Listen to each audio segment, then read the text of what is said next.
à la question 3. Les internautes voudraient savoir, ils veulent comprendre ce que c'est que les yeux de Dieu. Ah. Mais c'est une très belle question qui nécessite aussi une réponse claire Oui, liée à la Bible.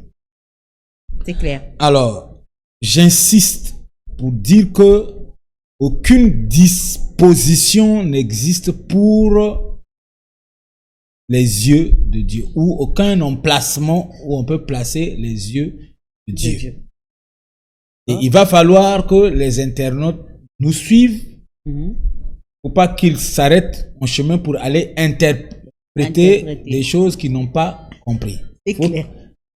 Il faut arriver jusqu'à la fin pour comprendre qu'est-ce que nous sommes en train de vouloir communiquer comme message en parlant bien entendu des yeux de Dieu. Alors qu'il est esprit, il n'a pas des yeux physiques. Tout ce qu'il a est spirituel comme lui. Amen. Donc, ses yeux sont spirituels. Où ils sont placés, il n'y a pas un emplacement physique parce que Dieu remplit tout l'espace. Dieu est illimité. Donc, sa présence se manifeste là où on veut la manifester. Oui. Donc, là où on veut manifester la présence, donc dans la vie de la personne qui manifeste la présence de Dieu, c'est là où on trouve les yeux de Dieu. Mais il va falloir comprendre qu'est-ce que c'est les yeux de Dieu. C'est ça la troisième question. C'est ça la troisième question, justement. Alors, comme nous sommes à l'émission, la Bible vous parle ou bien vous motive. Oui. Il est mieux que la Bible nous motive maintenant. Amen.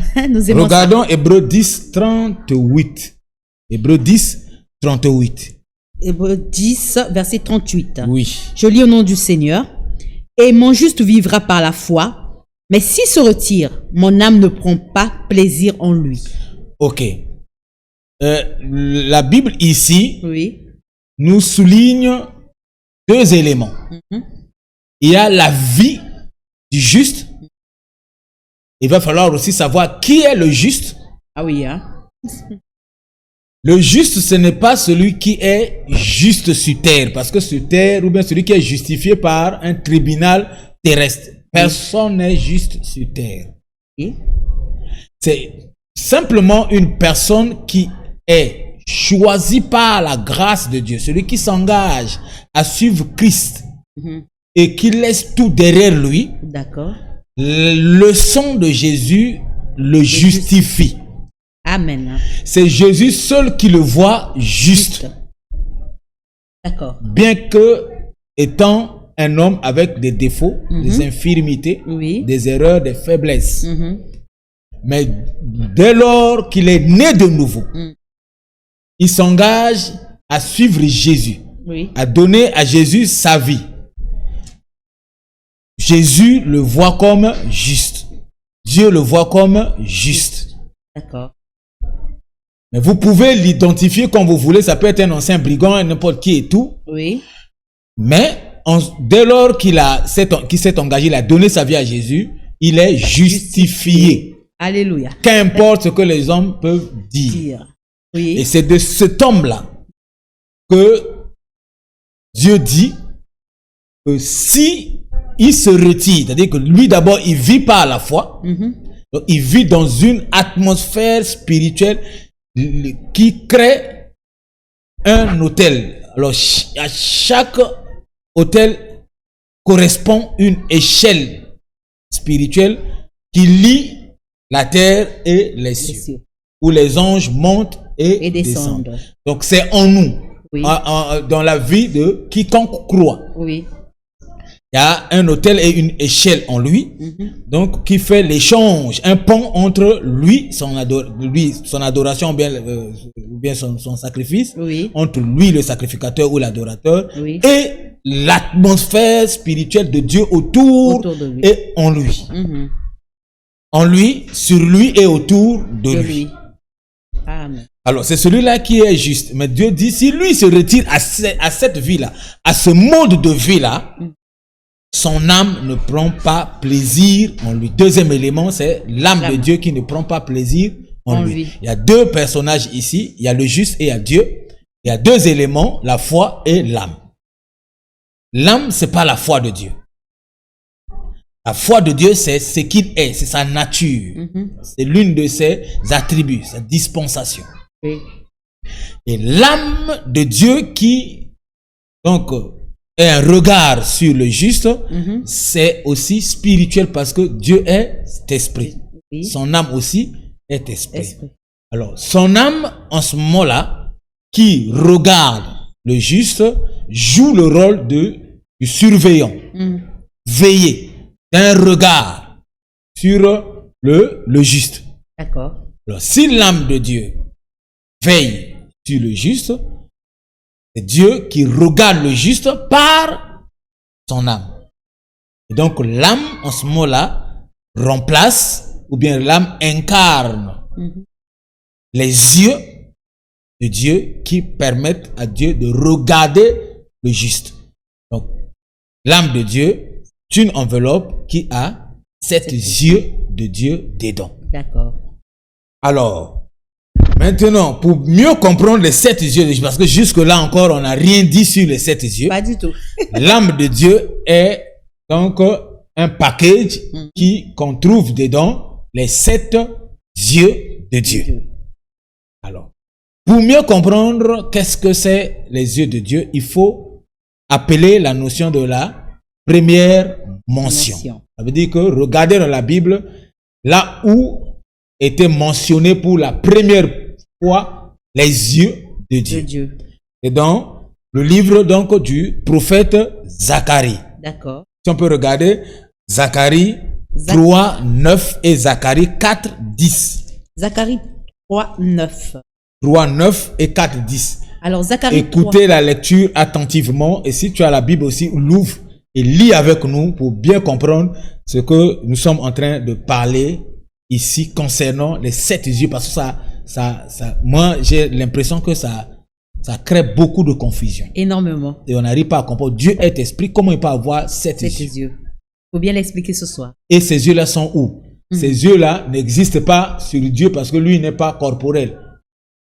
Donc ces yeux sont quelque part, mais il faut suivre pour comprendre de quoi la Bible est en train de vouloir parler réellement. Déjà là, il faut savoir que l'âme de Dieu qui veille sur nous, comme l'âme de chaque pasteur, veille sur les âmes de l'église. C'est ce que dit la Bible.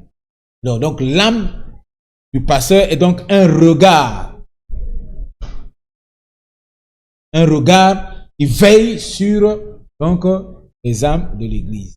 Donc l'âme de l'Éternel aussi veille sur chaque juste cette terre et donc qui est donc un regard de Dieu et qui incarne les sept yeux.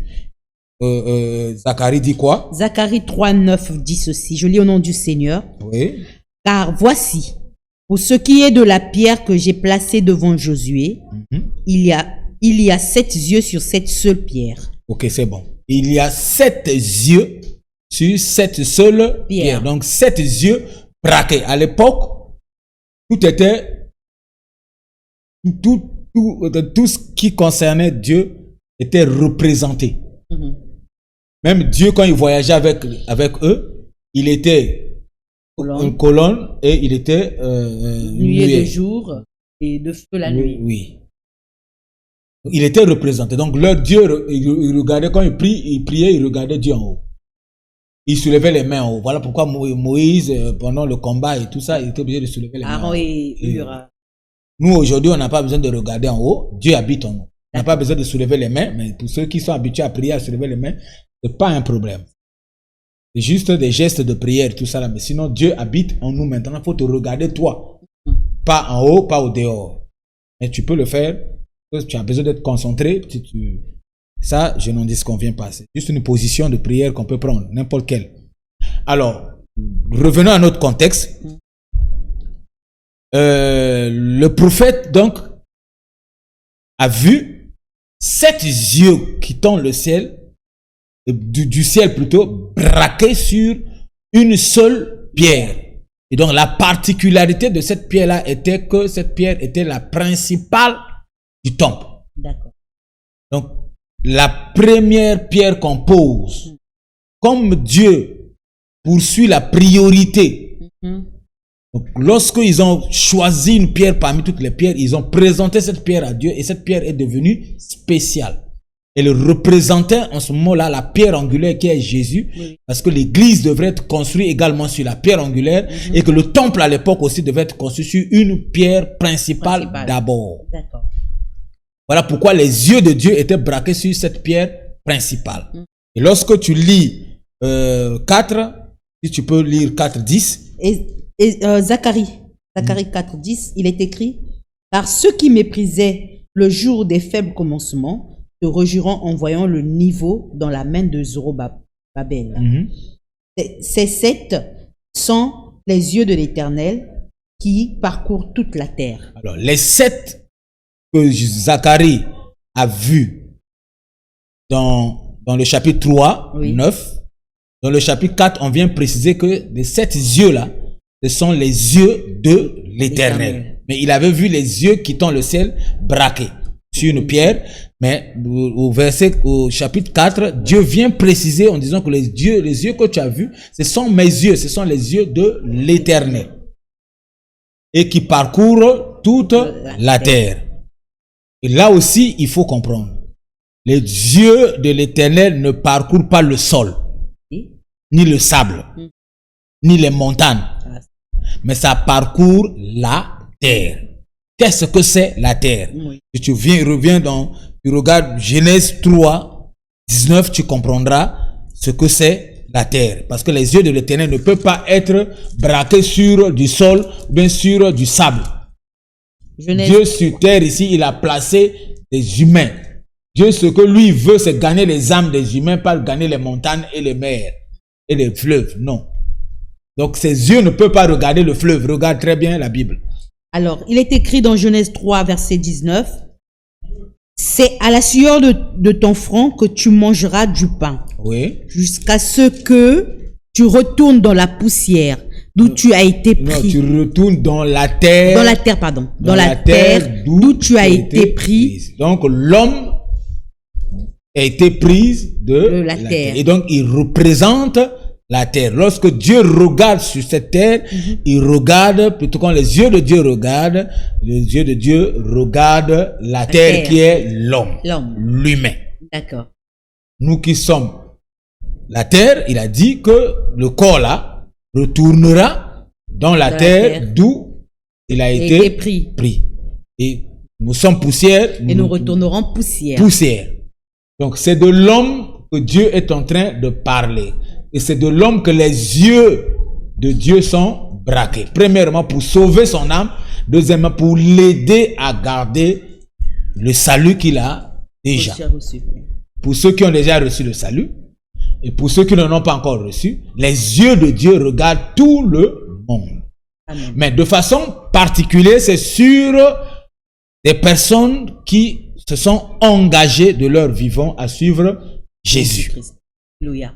Alors, quand tu viens dans Apocalypse 5, 6 pour compléter Zacharie 3 et 4, qu'est-ce que Apocalypse nous dit? Parce que là, c'est vraiment sérieux, il faut lire ou bien il faut écouter attentivement et que quelqu'un ne vienne pas t'embrouiller parce que cette réponse va t'aider à bien comprendre qu'est-ce que réellement présente ou bien représente les yeux de Dieu. Apocalypse chapitre 5 verset 6. Je lis au nom du Seigneur. Oui. Et je vis au milieu du trône. Écoutez ça, c'est l'apôtre Jean qui dit plusieurs années après Zacharie, il a vu la même chose. Mais pour lui là, c'est de façon claire. Et je vis au milieu du trône et des 4 êtres vivants et au milieu des vieillards un agneau qui était comme immolé. Un agneau comme immolé. Oui. Donc notre agneau c'est qui? C'est Jésus. C'est celui-là que Jean-Baptiste avait vu lorsque tout le monde voyait Jésus, le charpentier. Et Jean-Baptiste l'a vu comme un agneau immolé qui ôte le péché du monde. Et il a présenté l'agneau à tout le monde entier que voici l'agneau de Dieu qui ôte le péché du monde. Et c'est cet agneau-là que la Bible dit il avait 7 cornes. Que Jean lui a vu avec 7 cornes. Jésus avec 7 cornes. Et 7 yeux. Et Jésus avec 7 yeux. C'est incroyable. Quand il était sur terre, est-ce qu'il avait 7 yeux? Non. Et 7 cornes. Même quand ses disciples l'ont identifié de fantôme, il n'avait pas la queue. Jésus n'avait pas de queue, Jésus n'avait pas de 7 cornes. Oui. Mais d'où vient-il que les Écritures nous parlent de 7 cornes et 7 yeux? C'est là le problème qu'il faut comprendre. Les Écritures se résolvent d'elles-mêmes. La Bible donne des solutions elle-même. Écoute la lecture pour comprendre les 7 cornes et les 7 yeux que l'apôtre Jean a vus. C'était quoi réellement? Parce que Jésus est esprit, le Père est esprit, le Saint-Esprit est esprit. Aujourd'hui, Jésus est monté, il est esprit. C'est le Saint-Esprit. Lui et son Père sont un. Ils sont esprit. Dieu est esprit, Jésus est esprit, le Saint-Esprit est esprit. Les trois forment un seul esprit, l'Esprit de Dieu. Au commencement, c'était la parole était avec Dieu et la parole était Dieu. C'est ça, le seul esprit qui existe.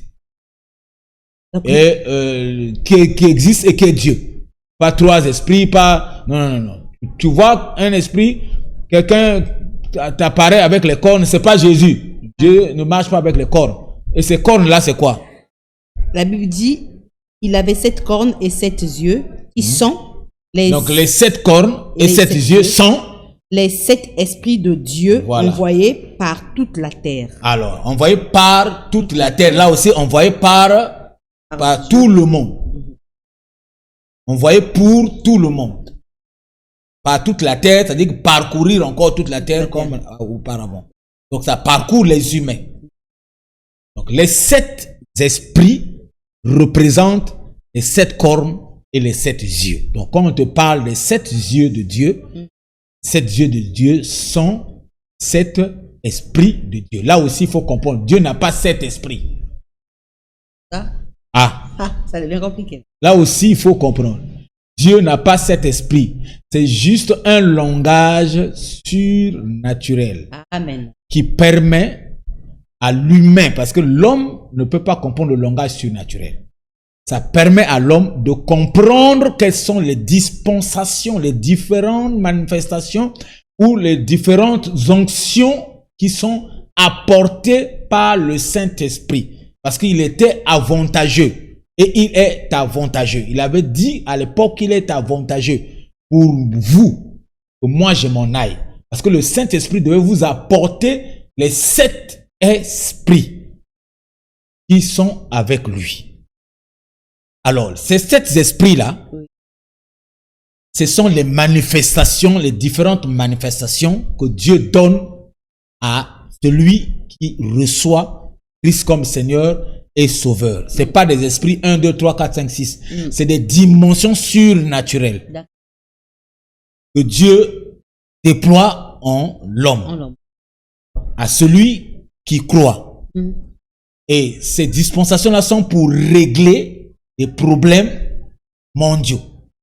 Parce que dans le monde, nous n'avons que 7 problèmes ou bien 7 éléments qui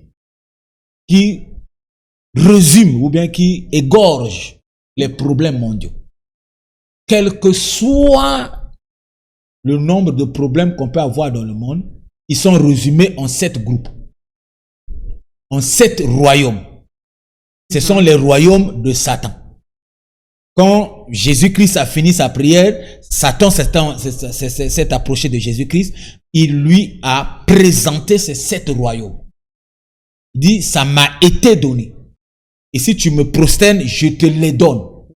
Donc, Satan parlait des 7 royaumes qui sont le gouvernement, l'économie, la religion.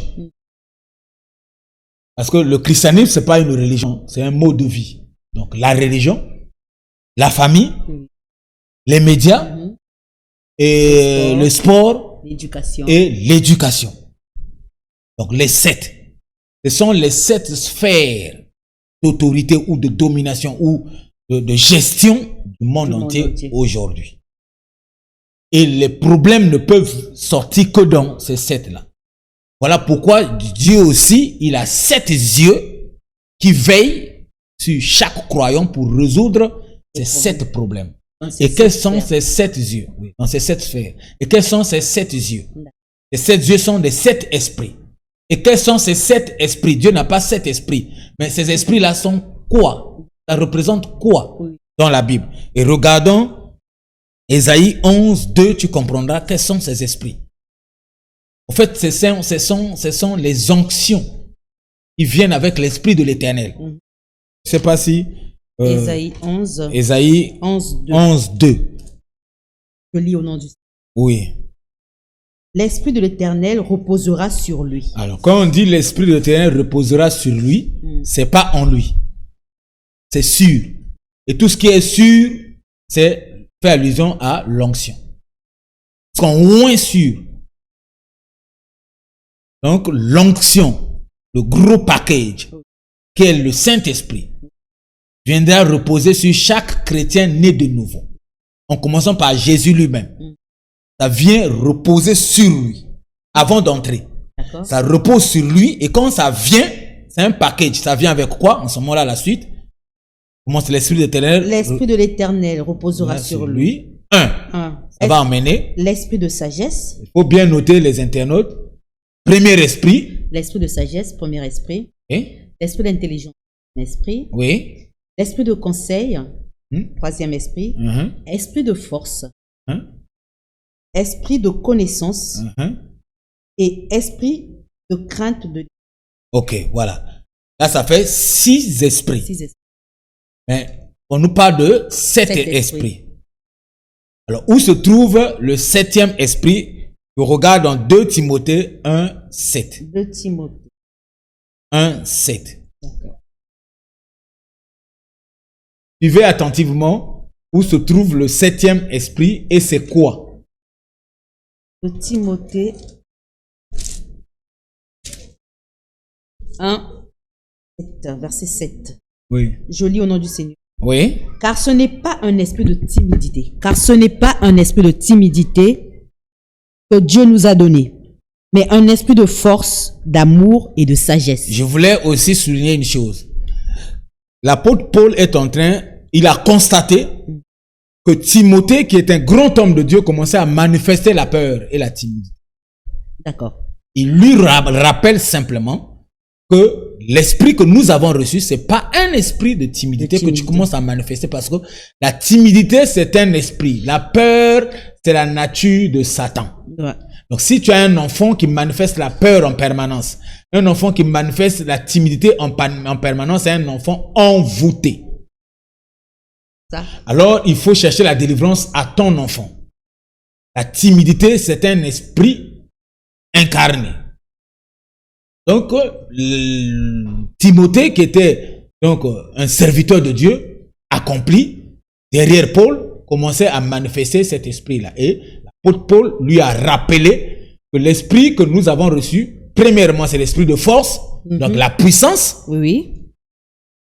Comment tu as la puissance et que tu te laisses envoûter par Satan, alors que notre puissance est accompagnée par le nom de Jésus-Christ.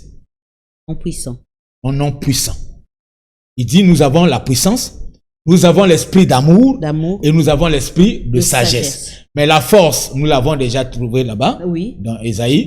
La sagesse, nous l'avons déjà trouvé là-bas. Donc l'esprit qui manque ici, c'est l'esprit d'amour. C'est ça qui fait le 7e esprit. Donc en fait, ce sont les dispensations simplement. La sagesse est un esprit, mais c'est l'esprit de Dieu qui t'apporte la sagesse. Une sagesse, l'intelligence, la crainte de l'Éternel. Il y en a ceux qui sont complets, tous les chrétiens sont complets avec les 7 esprits en eux, mais la crainte de l'Éternel ne fonctionne pas. Un pasteur qui court derrière toutes les femmes de l'église. Donc il n'y a pas crainte. Amen. C'est-à-dire que la crainte est là, mais c'est pas active. C'est-à-dire que ces esprits-là, ces 7 esprits nous est donné pour être actifs et nous défendre, efficaces. Nous défendre contre les attaques extérieures au corps. Toute situation liée à la sagesse, qui nécessite la sagesse, l'onction de la sagesse qui est en toi, C'est lorsqu'on dit l'Esprit de l'Éternel reposera sur moi, c'est l'onction, et ça t'apporte les 7 onctions. 7 différentes onctions. Mais qui font un seul esprit. En fait, c'est dans l'Esprit de Dieu. L'Esprit de Dieu est vraiment un gros package. Ah, ça? Je me rends compte. Oui, n'oubliez pas aussi que l'amour est le fruit de l'esprit. Et dans l'amour aussi, on trouve beaucoup de choses, la paix, la bénignité, beaucoup de choses, la joie, ainsi de suite, la maîtrise de soi. Il y a plein de choses que les 7 esprits-là nous ont apportées pour nous aider à bien vivre la vie de Christ, à manifester cette vie de Christ avec victoire, efficacité et puissance. Amen.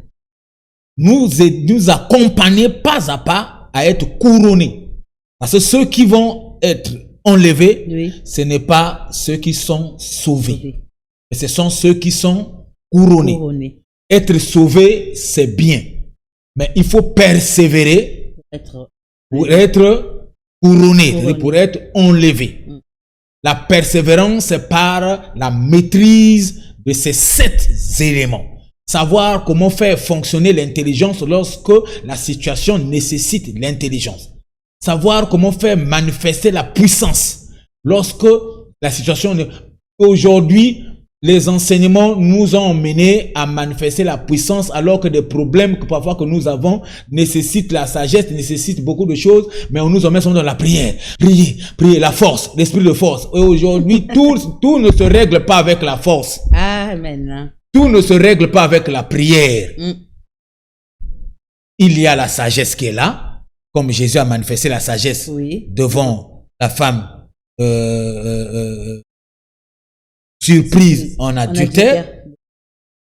Pour cette femme-là, Jésus a manifesté l'amour, c'est-à-dire l'onction de l'amour ou bien l'esprit d'amour. Parce que dans l'amour, on trouve la compassion, la rédemption. On trouve aussi le pardon là-dedans. Et pour les accusateurs, Jésus n'a pas manifesté le pardon ni l'amour. Jésus a manifesté... Et la force. Non, pas la force. Jésus a manifesté la sagesse. Amen. Et lorsque tu vois Jésus devant la femme samaritaine, il manifeste l'intelligence surnaturelle pour capturer la personne parce qu'il avait besoin que l'évangile arrive. Donc, il a utilisé l'intelligence. Et tu vois Jésus utiliser la puissance devant la tombe de Lazare, utiliser la connaissance partout Jésus a utilisé les 7 manifestations, les 7 onctions. Et ce sont les 7 esprits et ce sont ce qu'on appelle les 7 yeux.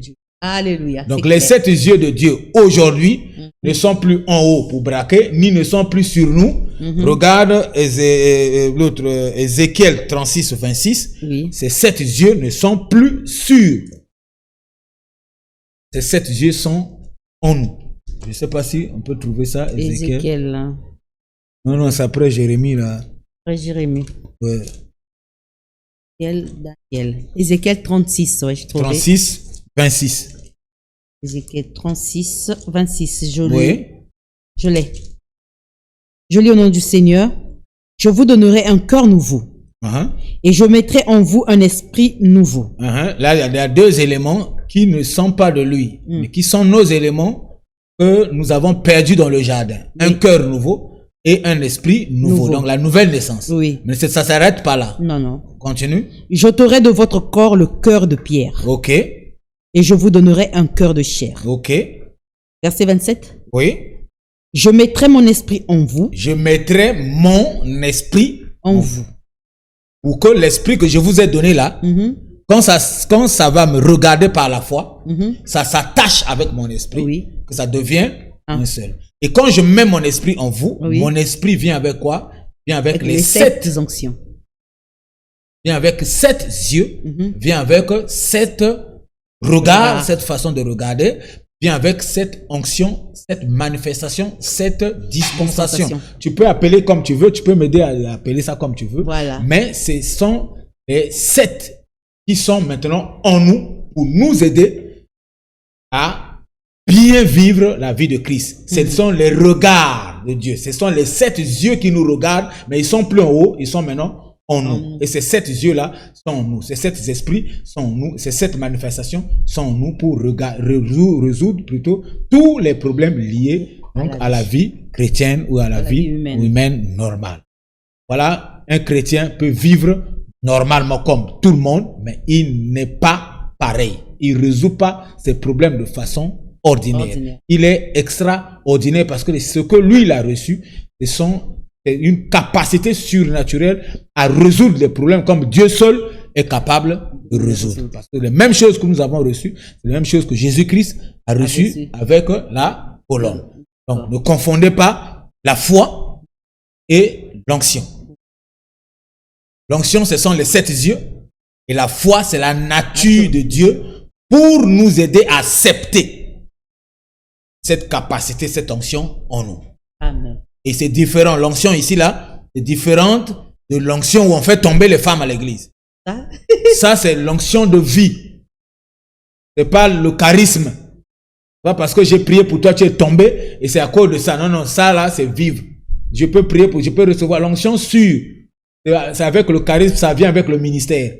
Mais tout chrétien a l'onction de résoudre des problèmes. Il a la sagesse en lui pour résoudre les problèmes liés à la sagesse. Il a l'intelligence, il a la force, il a la crainte de l'éternel. La majorité de chrétiens ne manifestent pas cette onction-là. Il craint les pasteurs, il craint il craint l'humain, il craint son mari, il craint sa femme, il craint le chef au travail, mais il craint pas l'éternel qui voit partout. Ses yeux sont en toi partout là où tu veux voler là. Ses yeux sont braqués sur toi. Parce que ses yeux ne sont plus au ciel. Ça marche avec toi. Partout là où tu vas. Dans l'hôtel là où tu vas descendre ton caleçon là. Et tu fais monter un garçon devant sur toi. Il monte sur le Saint-Esprit et sur ces options-là. Wow. Tu fais monter, tu fais l'adultère, alors que tu as le Saint-Esprit, tu fais monter un Satan sur toi. Et la Bible dit en ce moment-là, il ne prend pas plaisir. Dieu se retire. Dieu se retire, il ne prend pas plaisir. Il ne te regarde plus. De prendre plaisir, c'est un regard. C'est son âme qui est l'onction. Parce que c'est un package. Et son âme ne prend plus plaisir. Donc les onctions là ne fonctionneront. Mais c'est en toi. On fuit en toi, mais ça ne fonctionne plus. Donc, que Dieu vous bénisse pour ceux qui ont compris. Mais si vous n'avez pas bien saisi, nous y posez reviendrons. encore des questions. Dieu vous bénisse. Nous vous remercions, chers internautes, de nous avoir suivis ce soir. Et nous ne pouvons pas partir comme ça. Nous avons le Père avec nous. Sollicitons une prière, un dernier mot. Voilà. Ça ne peut pas manquer. Un dernier mot, ça va être un conseil de Père. Je conseille à tous les internautes, à tous nos amis, nos frères, ceux qui nous font confiance et ceux qui font confiance, parole de Dieu, de pouvoir différencier la parole de Dieu avec la parole des chrétiens. La parole de Dieu parle à tout le monde. La Amen. parole de Dieu est universelle. Elle est avant la création, donc avant le christianisme. La parole de Dieu n'est pas une parole réservée aux chrétiens uniquement. Mais plutôt, ça aide aux chrétiens de vivre une vie chrétienne victorieuse. Et ça permet aux autres, ça veille aussi sur les autres en les permettant de nous croiser, nous chrétiens, et de faire la différence entre leur vie Et notre vie, afin qu'ils s'engagent aussi à nous suivre. Donc, pour ceux, je vous invite à partager des liens. C'est sûr qu'on peut gagner un disciple de plus. Amen. Regardez sur YouTube, sur Facebook, en tapant Mouvement Mondial de Prière ou bien Apôtre Mbon Marcelin, vous aurez toutes les vidéos possibles. Bientôt, nous allons mettre notre site internet aussi en ligne où vous allez tout découvrir sur nous et sur la vision. Amen. MMP. Et qu'est-ce que nous sommes capables de faire et qu'est-ce que nous faisons et quelles est donc les missions à venir et qu'est-ce que nous avons déjà fait. Nous aurons besoin aussi de vous pour qu'on travaille main dans la main pour faire avancer. Il y en a ceux qui peuvent faire avancer l'œuvre par leur capacité de prière, par leurs moyens financiers, matériels. Il y en a ceux qui, par leur capacité physique de se déplacer pour aller évangéliser. Oui. Il y en a par leur capacité de parler, de convaincre. Oui. Et il y en a aussi par leur capacité de cliquer. Uh-huh. Clique, abonne-toi et fais toujours le partage des liens. Tu peux gagner une âme, c'est aussi une façon. Dieu dit, pour terminer, que poursuivez premièrement l'intérêt du royaume. Matthieu 6, 6. Et le reste vous sera donné par-dessus. Amen. Reçois le reste, toi qui s'engage. Amen. N'oublie pas que vous marchez sur les scorpions et tout ça là, c'est lorsque vous vous êtes levé pour aller faire un disciple, de plus que la présence de Dieu est avec vous. Amen. Sois béni, toi qui t'engages, toi qui veux accepter Jésus-Christ comme Seigneur et Sauveur. Fais cette prière, dis Seigneur Jésus, je m'engage ce soir, donner ma vie à toi, sois mon seul maître et accompagne-moi, donne-moi ta vie, je veux triompher et je veux aussi moi aussi accéder donc au couronnement pour aller au paradis avec le monde que tu as déjà gagné. Fais-moi du nombre. Au nom de Jésus-Christ de Nazareth. Amen. Amen. Sache que ta courte prière t'a rendu juste. Engage-toi à te faire baptiser pour suivre la voie de Christ. Que Dieu vous bénisse et qu'il soit avec vous. Shalom. Shalom, shalom et bonne soirée chez vous. Que Dieu vous bénisse.